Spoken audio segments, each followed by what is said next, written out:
নির্বাচনে জয়লাভ করে প্রথম ইসলামপুরে পা রাখলেন সদ্য জয়ী বিজেপি প্রার্থী কার্তিক চন্দ্র পাল। রায়গঞ্জ লোকসভা কেন্দ্রের বিজেপি প্রার্থী কার্তিক চন্দ্র পাল ভোটে জেতার পরে আজ ইসলামপুর নগর কার্যালয়ে আসেন এবং দলীয় কর্মীদের মিষ্টিমুখ করান।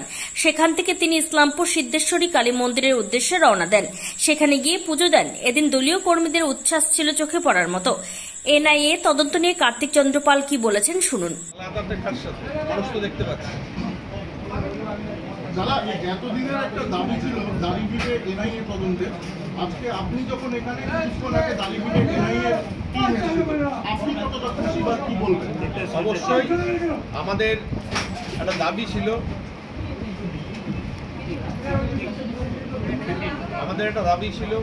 যে আমাদের এই ঈশ্বরপুরের আমাদের দাড়িভিট ঠিক তেমনি আমাদের কালিয়াগঞ্জের কিছু শহীদ পরিবার রয়েছে, তারা যেন ন্যায় বিচার পায়। এর আগে এনআইএ তদন্ত হয়েছিল, মাঝে এখানেও অনেকের কাছে এসেছিল, তারা গিয়েছিলেন কলকাতাতে এই ভোটের প্রক্রিয়া চলাকালীন। আজকে টিম এসছে আমরা জানি, এবং আমরা অবশ্যই চাইব এবং চেষ্টা করব যে সেই পরিবার যেন ন্যায় বিচার পায়। ইসলামপুরের বাসীর জন্য কি বার্তা থাকবে আপনার? অবশ্যই আমার গোটা রায়গঞ্জ লোকসভার সর্বস্তরের নাগরিকের জন্য আমি তো বললাম, তারা যেভাবে আমাকে আশীর্বাদ করেছে, লক্ষ্য একটাই, আমার জেলার সার্বিক উন্নয়ন এবং পিছিয়ে পড়া তকমা ঘটানো। তার সাথে আমি Islampur press club, Islampur journalist অ্যাসোসিয়েশনের সবাইকেই আমার পক্ষ থেকে শ্রদ্ধা নমস্কার। বলছি দাদা, কী কী লক্ষ্য রয়েছে বিশেষ করে জেলাতে পিছিয়ে পড়া যে জেলা, আপনার নজরে কী কী কাজ রয়েছে যে আগামী বছরে আপনি করার চেষ্টা করবেন? এই জেলার জন্য প্রচুর কাজ রয়েছে, বিশেষ করে যেমন স্বাস্থ্যের ব্যাপারটা রয়েছে অগ্রাধিকার দেওয়া। তার সাথে আমি বিভিন্ন যে বিধানসভাগুলোয় ঘুরেছি, রাস্তাঘাটের অবস্থা খুব খারাপ রয়েছে এবং আমাদের জেলায় শিল্প নেই, আমাদের জেলায় শিক্ষার অভাব রয়েছে। এত বড় একটা জেলা, এখন অবধি জেলা ভাগ হওয়ার পর কোনো মহিলা কলেজ নেই, কারণ বিভিন্ন ব্লকেও কলেজ নেই। সেই ক্ষেত্রে যতটা সম্ভব আমি চেষ্টা করব এই জেলার জন্য কাজ করার।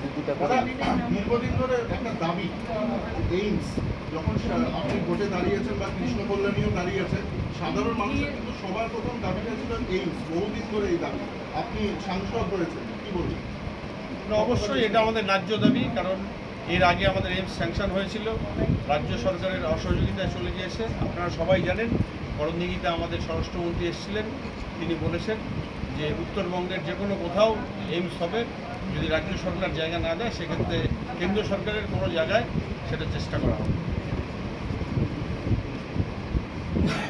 পিছিয়ে পড়া জেলা উত্তর দিনাজপুরের তকমাও ছেড়ে ফেলতে চান কার্তিক। এই বিষয়ে কি বলেছেন শোনাবো।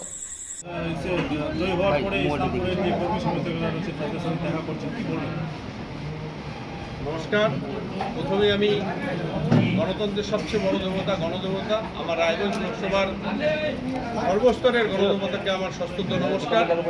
তারা যেভাবে আমাকে আশীর্বাদ করেছেন এবং যেভাবে আমার উপর আস্থা রেখেছেন, আগামী দিনে আমি চেষ্টা করব আমি আমার সর্বোচ্চ দিয়ে জেলার পিছিয়ে পড়া যে তকমা, সেই তকমাটাকে ঘোচানোর এবং জেলার এই সার্বিক উন্নয়নের। দাদা, একটা বিষয় বলছিলাম, কালকে মুখ্যমন্ত্রী প্রেস মিটে একটা কথা বলেছে যে বিজেপির সাথে যে কংগ্রেসের যে আতাত, সেই আতাতের অভিযোগ তুলেছেন এবং কংগ্রেস। উত্তর দিনাজপুরের ইসলামপুর থেকে নিজস্ব প্রতিনিধি রিপোর্ট, টাইমস 14 বাংলা। আপনি কি কিডনি রোগে ভুগছেন? তাহলে আর দেরি না করে আজই আসুন আপনার এলাকার একমাত্র বিশ্বস্ত প্রতিষ্ঠান জীবন রেখাতে। এখানে বিশেষজ্ঞ নেফ্রোলজিস্ট ডাক্তাররা লেজার ট্রিটমেন্টের মাধ্যমে রোগীদের সমস্ত ধরনের কিডনির এবং প্রোস্টেটের অপারেশন করে থাকেন। রোগী দেখছেন nephrologist doctor Arkaprabha Chakraborty, SSKM hospital, Kolkata; doctor Sunil Kumar, Apollo hospital, Kolkata; doctor Pinaki Mukherjee, NRS hospital, Kolkata. এছাড়াও এখানে প্রতিদিন অপারেশন করছেন ও বহির্বিভাগের রোগী দেখছেন ইউরোসার্জন ডক্টর আতার কাশিম, PG হসপিটাল, কলকাতা। তাছাড়াও এখানে স্বাস্থ্যসাথী কার্ড ও ওয়েস্ট বেঙ্গল হেলথ স্কিমের সুবিধা রয়েছে। আমাদের ঠিকানা রায়গঞ্জ, উকিলপাড়া।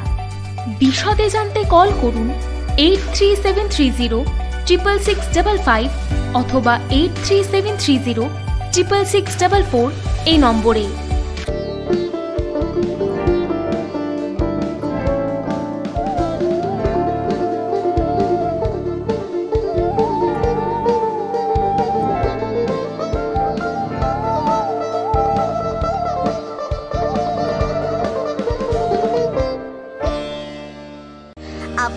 চাকরি পরীক্ষার্থী, চাকরি পরীক্ষার বই খুঁজছেন?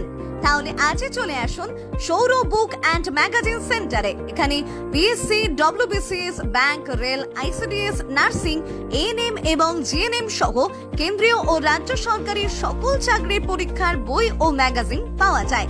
আমাদের ঠিকানা ঘড়িমোড়, মোহনবাটি, রায়গঞ্জ। বিস্তারিত জানতে যোগাযোগ করুন 9002904090 অথবা 9434347016।